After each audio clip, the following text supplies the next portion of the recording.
Hello and welcome to your functional skills level 2 reading. We're going to look at the first outcome, which is identify the different situations where main points are sufficient and when it's important to have specific detail. Now, don't forget, at the top of your program, you had the books that you can download. So I'll show you where they are at the end of the session. And there are also activities and worksheets to complete throughout this. So by the end of this session, you should be aware of ways to read and locate information, be aware of different reading skills, find information using structural features. You should be able to use reading skills on a regular basis, and you should, or you could, use different reading skills all the time. So the first thing is we're going to look at a video. Now that video is back in your Canvas login. It's the second or third one down in this session. And if you watch that video, it runs through the different types of skills. So it runs through skimming, scanning, reading for detail, topic, structure, and then subheadings. So if you watch that video, it'll just give you an overview. It's about 4 minutes long, so have a watch of that. So in this task, what I want us to do is just look at those skills from that video and you can align that to the meaning. So hopefully if you've watched that video, you'll be quite good at this now. So the skill here is skimming. So if you skim read on the meaning side, where do you think that goes? And hopefully you've put finding the gist. Good. So again, when we skim read something, we've got lots of information. We're just looking for keywords. We're quickly going left to right. We're skimming the page. We've got a rough gist of what it is we're reading, and it gives us an idea. Is this the right information? Is this right for me? Perfect for when you're reading lots of articles and journals. You skim read, get the main gist, and you can kind of go, yes, I want to read that. No, I don't want to read that. Good. So if we now look at scanning. So scanning is when we're going to find key information. So now I've read a document and I've got some questions, and this is going to be relevant to your exam. You're going to have an email on the screen. You're going to have a document.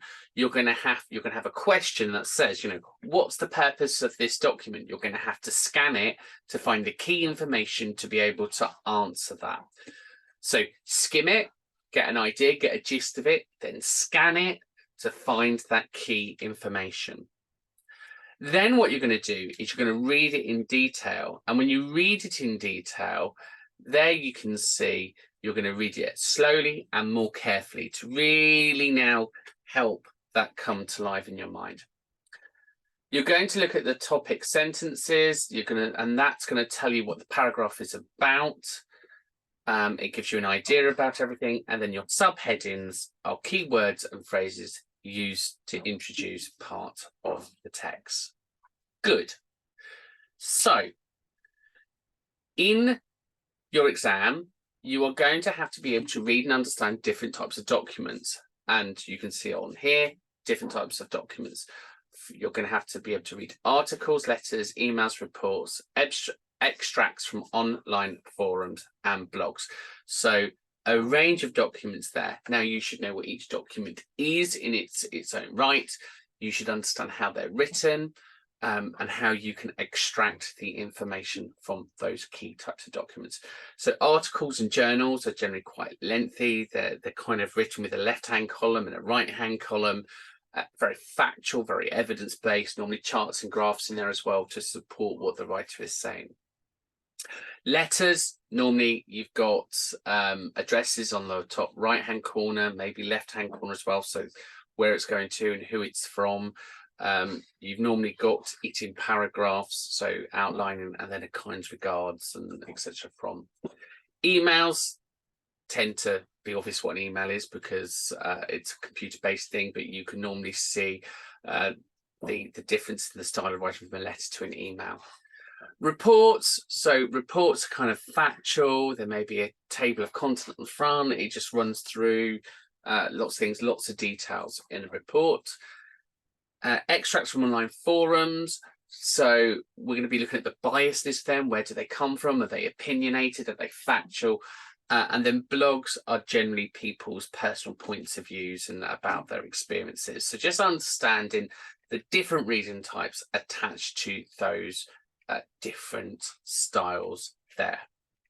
Now, when we write and we're looking to find key information and we're skimming and we're scanning and we're going in, we can find information by using a multiple range of methods within a document. And finding information can be done using these methods here. So there may be a table of contents. We open up the first couple of pages. We've got the table of contents or an index. We can run through that. We know what page to go to and we can find what we're looking for. We may have subheadings, so we've got lots of text. We're looking for keywords as we're skimming and scanning through the documents. We find that subheading and we're able to read that document. The index outlines the pages where we can find specific information.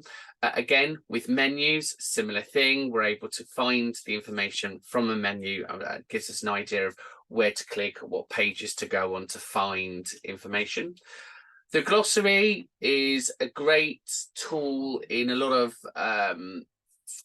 more difficult reading material. You tend to have, or reports, sorry. In reports, you tend to have a glossary and it will list keywords and features. So it'll explain it in a bit more detail. So if there's a lot of jargon in a report, it will go in the glossary so you could understand what is being said. In reports and articles, sometimes they will refer to additional pages. So the evidence behind what's being said or a supporting piece of work. They're called appendixes. The appendixes are normally at the back of a document, but they would normally be listed on the table of contents or an index. Down at the bottom, you'll have your appendix 1, appendix 2. Normally in reports, and again, different forms if you're using, so you'll be able to find those. Tables, again, tables of information. You can use those to find formal or informal information, and then text boxes gives us an idea of where to go to find information. Good. So our next task then is to find information using these key features. So what I want us to do now is think about the type of documents in which we would find these features. So for example, if I talk about a table of contents, the type of documents that I would use are, so you're going to have books such as fiction, non-fiction books, especially longer ones. They normally have tables of contents to help readers navigate the chapters. Academic papers and theses, they often contain tables of contents to outline the structure of the research, including induction, any literature reviews, their methodologies that they're using, the results and conclusions. You're looking at technical manuals and reports. So a technical manual or a report would generally have a table of contents to help find information quickly, especially for complex documents. Business reports and proposals have tables of contents to outline various sections, such as the executive summary. So that's normally the front page, or the market analysis or financial plans. You'll have legal documentation, especially lengthy legal documentation, would have tables of contents just for ease of navigation. Textbooks, educational textbooks have tables of contents to help with guides students through difficult topics.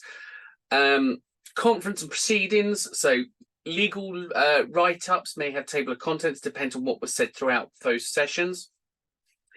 Government policies and procedures can carry tables of contents to outline ways to find information quickly.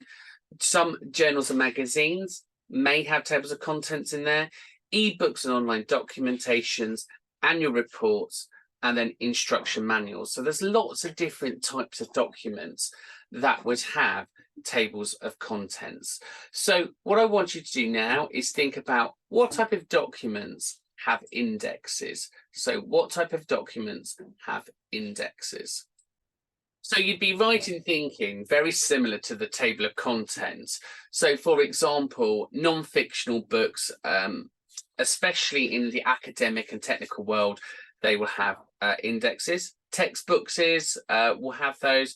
Technical manuals, legal documentations, research papers and academic papers such as journals. Encyclopedias tend to have an index system. documents that have been archived can have indexes, government reports, conference proceedings, and if we think about corporate annual reports and essay writing, generally all have indexes attached to them. So great, if you've got any of those, well done. Now let's think about menus. So what type of documents have menus? So what type of documents have menus? So what we're probably thinking about here is typical thing when we say menu, we instantly think of a restaurant or somewhere that's got a list of information where you want to try and find something quite quickly. So food or drink, generally restaurants would have a menu. But equally, program events may have menus kind of outlining the events, the type of thing that's going on. Catering brochures may have menus in them. Hotel room services may have menus in them. So again, think about advertising. A lot of things around advertising because it's quite quick to find information and put it in there. Airline in-flight menus, food and drink delivery services, takeout, digital menus online, trying to find information quickly. Bar or pub menus, and then catering menus. So again, just thinking about some of those things there. So if we now think about glossaries, what would contain a glossary? So if you think about the types of documents that would contain a glossary, hopefully you're going to be thinking about maybe some of those tables of content and index stuff. So things like legal reports would normally contain glossaries. Some academic work may contain glossaries. So a glossary is a description of a word with a meaning behind it. So NCFE, for example, in a lot of their qualifications, they will have a glossary outlining keywords, and keywords are normally in bold, and that bold would represent the fact that they're in a glossary, and it would give you a bit more information. Good. Appendices. So if we think about documents, some documents refer to additional material. So, for example, an academic paper or a research paper may refer to a chart or a graph, or a policy and procedure may refer to an appendix, so a form that you fill in. So that would be at the back of a document, somewhere for you to go and find information. Subheadings could be through lots of things, through articles, different styles of writing, course manuals, books. So it gives you a bullet point, a sentence that's a bit bigger for you to follow. You can find that information, and then text boxes you can normally find in your ebooks or journals or magazines, articles and newspapers, etc. Good. So lots of different ways on finding information there for you to think about. Now we're going to move on then. And we're going to think about reading this paragraph. And on the right-hand side, we've got some questions there. So what I want us to do is take a moment to read this paragraph on the screen. And then I want us to answer the questions. So I'm going to give you a minute to read this. There's no point me reading it to you because this is a reading exercise. So I want you to read this and then answer those questions. So I'm going to give you a couple of minutes for that. Hit pause, and then you can unpause. Good. So let's review this. Now we've got the paragraph here, and we can see the paragraph is well written. We've got our first part there and our second part there. The question here is, how does MotorOrs pick up contaminants? So we can see we've got the keywords here, haven't we? Oh, let's go back. We've got the keywords. We can find it on the screen. And therefore, it tells us here, MotorOrs has contaminants. When we use the engines and transmissions, if we use MotorOrs, it releases it into the environment and can harm humans, plants, animals, fish, and shellfish. Great. How does the oil in the water affect the environment? Again, here, the water in the oil is and here, this stops the sunlight oxygen from getting into the water, affects the fish and plants. So here, you're there. And then what creates airborne pollutions? So again, if we look there, looking at the airborne pollutions, low temperatures here can create airborne pollutions. So we can follow the paragraphs, we can find the answers, and that's how we can skim through something to find that there. Good. So now try activity 1. So if you go back to your material, so if we stop that there and we go to our activity 1 worksheets. So activity 1 worksheets are here.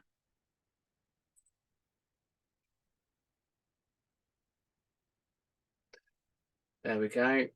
Finding information, activity 1 questions. So here now, we want you to have a look at this. There are several specific reading techniques that you can find information quickly. Do not read the whole text. Use the picture and clues. Read titles and headings. Use subheadings. Read bullet points listed. Look for words in bold, and read the topic sentence in each paragraph. Often the first sentence. So there's the task. So I want you to do that. And there's the questions. Now you can download these activities, and then the answers are on the next slide. So on the next page. Okay, so that's for you to practice with. Good. So you can pause this, you can have a look at that, and now we can get back to the session. So carrying on then, finding information 2, read this paragraph, then answer the question. So again, you've got the question here. So looking at that and then answer those questions. So I'm not going to say anything. I just want you to give that a go.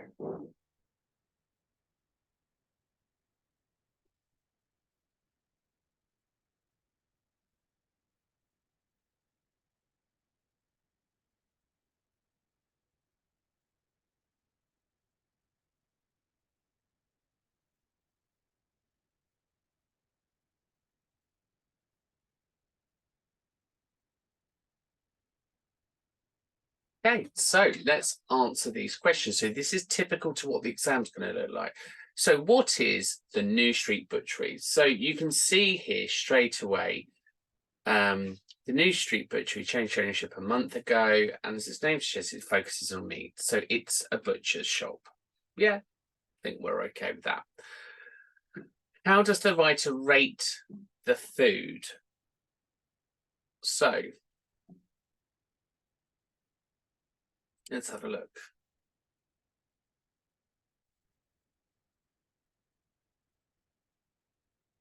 For meat lovers, there is a wealth of choices. It's not perfect, but it's good. It's great to see butchers remain in good hands.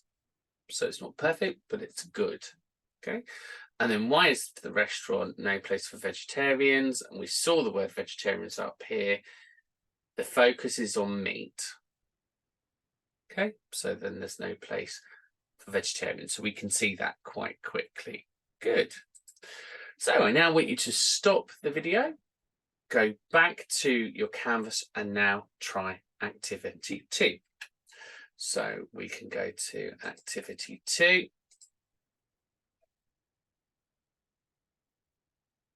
Okay, so there we go, questions and answer, activity 2.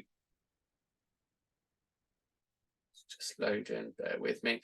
So finding information, opinions. So our options. So here you're going to read that. You're going to go through that, read the text, and answer the question. Okay, so that's the activity. Then you've got your questions there. So again, just get a bit of pen and paper just to make sure that you are interpreting it correctly. And then on the second page, you've got the answers. So you're able to understand what it is that you're doing.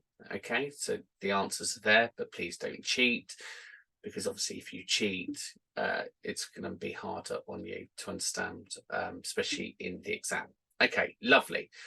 So let's move back. So we're now going to look at the third example.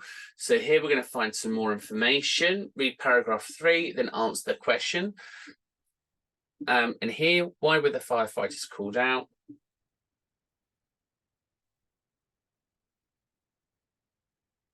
So you can see that there, can't you, straight away? How did the firefighters help? We can see that there. And what happened to the detainees? And you can see that down at the bottom. So straight away, you're learning to read a question and find the information quickly. And that's what you're going to have to do in the exam. So it's important that you're able to skim and scan the text, look for keywords, and find the answers quite quickly. And that's what you were doing. So well done. So you're going to go back to the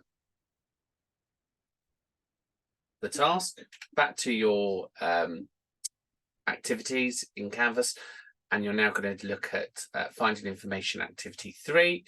You're going to run through that activity, you're going to answer those questions, and remember the answers are on the next page. So that gives you something to do. Good. So there we are for the answer there. Now, let's go back to our thing here. So let's do a quick summary then. What is skimming? Is it A, B, C, or D? All shout at the computer now, and hopefully you all said D. That's right, finding the gist of the text. So well done. So number 2, what is scanning? Is it A, B, C, or D? And hopefully you're all shouting at the screen now. You're saying, Steve, it's A, reading to find information. And that's what we did in those last 3 paragraphs. We went straight in, we could scan where the answer was likely to be, and we were able to find the answer. So, question 3, the topic sentence is a paragraph, A, B, C, or D. Hopefully you're all shouting at the screen and you're going, Steve, it's D. Give the main ideas of the paragraph. Good. And then finally here, when would you need to read slowly and carefully? A, B, C, or D? And hopefully you're all shouting when you need to find detailed information. C. Well done. So, in this session, we've looked at ways to read and locate information. So skimming, scanning, reading in more detail. You've looked at the different reading skills, and we've looked at different structures. You should now be able to use different reading skills on a regular basis, and you should be able to use different reading skills all the time. Remember, complete your knowledge check. So, congratulations, you've completed this module, obtaining and utilising information on level 2 functional skills reading. Little fanfare. So, if we carry on, you've now got in your pack, that's activity 4.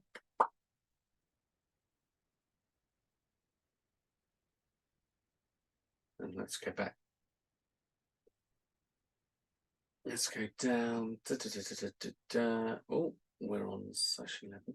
So here you've now got to do your skills checks just to make sure that you're aware of everything. And I put those skills up here. So if you look at your assessments in your workbooks, they're there. And again, to do your knowledge checks for reading. So once you do the knowledge check, if you scroll down, so at the end of session 19, you've got your reading checks here. So knowledge checklist here, you can bring that up and you can now do your self-evaluation. So you can tick off what you're happy about and the skills that you've learned within that session. Okay, so again, final piece, just to do that final check. Okay, and then your answers are on there anyway. So you've done all of that. So well done. You've completed, as we've said, the first module of reading, and I will see you in module 2. Brilliant. Take care. Bye for now and all the best.